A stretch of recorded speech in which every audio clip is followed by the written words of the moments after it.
it's not about politics. Hindi kami angol. Yung we are not really, we do not crave political power. Inday is not, she is foisted. Hindi naman galing sa kanya yan eh. Oo.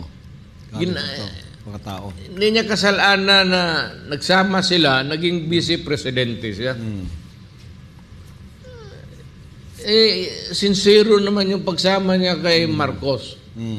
If there is something wrong there, hindi niya kasalanan na nandiyan ngayon at is being projected or foisted to be a presidential candidate. Ako personally sabi ko, Day, wag ka na lang kung ganun lang naman.